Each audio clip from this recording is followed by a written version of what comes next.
It's been a long time, and still we're facing inequality in our society. As we grow up, we are constructed by our ancestry to think and act as a male and female in a group or society based on our culture and beliefs.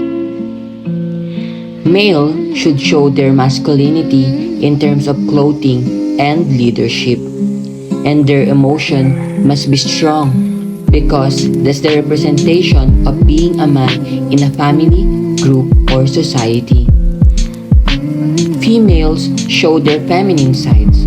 They have to dress well, be modest, be caring, and be vulnerable because that's how females are introduced into our society. Are we therefore stuck? Do stereotypes control us? Are they so common yet subtle and so strong that we can't help but follow them wherever they lead? No way, not at all. Many possibilities are offered to us. Finding out more about the issue is yet what you are doing right now. A wise first step. So how can we break this kind of stereotype in this society? Let's get to know the two personas that have been discriminated against because of their perceptions in life and will eventually break the gender stereotype in our society.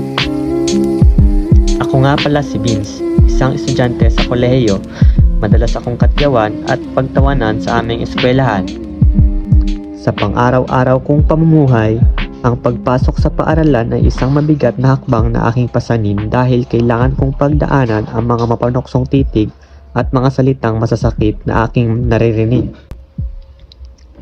Ako nga pala si Mary, isang babaeng may pangarap sa buhay. Araw-araw na lamang akong nakakaranas ng panghuhusga base sa kung ano ang aking ikinikilos na hindi dapat ayon sa kung ano ang kinagisnan ng lipunan na aking kinabibilangan. Sino nga ba naman kasing maniniwala na ang tulad kong babae ay kayang mag-taekwondo na dapat daw ay lalaki lang ang may kakayahan na gawin?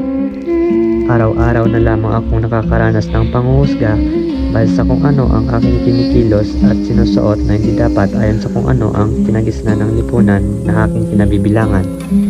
Parati na lamang akong pinagtatawanan dahil sa aking kahinaan na ang tingin ng lipunan sa mga lalaki ay dapat nagpapakita ng lakas at hindi dapat makitaan ng kahinaan. Parati na lamang akong nakukumpara dahil imbis na maging mahinhin at palaayos na babae, ay mas tinututukan ko pa ng pansin ang pag-iensayo sa taekwondo.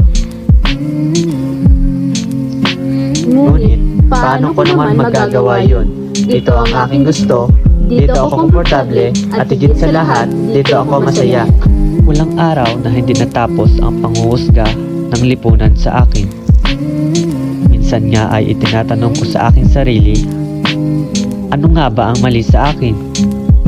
Anong mali sa lalaking nagpapakita ng kahinaan? Sa lalaking nagsusuot ng makulay at magkarbong disenyo ng damit na salungat sa katangian na nakikita sa isang kasuotan ng panglalaki.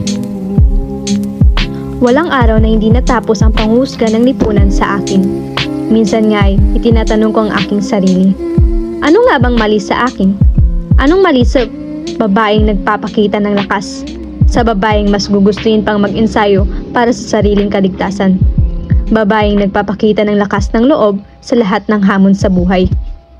Para sa akin, walang mali sa kung ano ang aking ikinikilos at pinapakitang emosyon sa mga tao. Hindi mali ang nararamdaman ko dahil lamang sa kanilang pagtingin at paniniwala na tao lamang ang nagsimula. Kaya ngayon na pagtanto ko na, hindi ko kailangang baguhin ang aking perspektibong personalidad para lamang maging kabilang ako sa lipunan na kanilang nakagisnan. Lalaki ako, pero hindi ibig sabihin na hindi ako pwedeng masaktan, umiyak at manghina. Tao lang din ako. Babae ako, pero hindi ibig sabihin na hindi ako pwedeng lumaban, makisabay at manindigan. Tao lang din ako. Ako si Mary.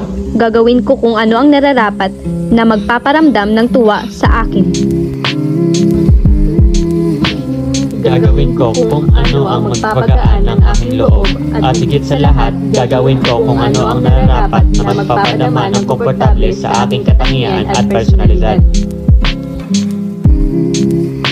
Maging sa aspeto ng pagpapakita ng kalakasan at sa aking pagiging matibay dahil ang isang babae para sa akin ay hindi masisindak ng kahit sino man, lalo na kung para ito sa kanyang sariling kaligtasan.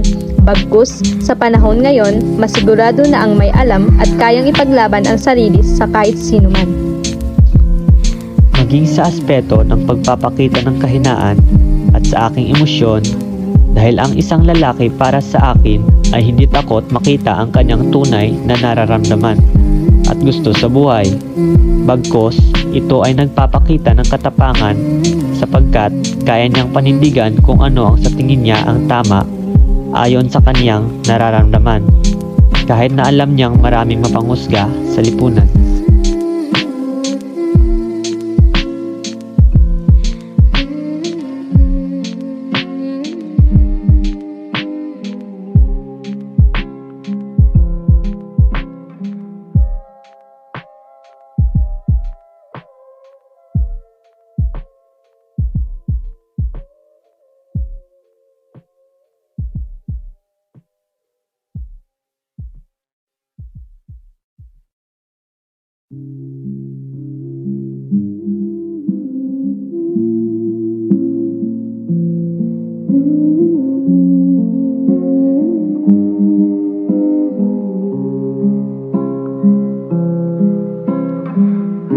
Gender stereotypes are harmful and limiting beliefs that assign certain traits, roles, and expectations to people based on their biological sex. They affect people's choices, behaviors, and opportunities in education, work, and society. They also create and maintain gender inequality and discrimination. To break free from gender stereotypes, we need to challenge and change our own and others' perceptions and attitudes and respect and appreciate the diversity and potential of human beings.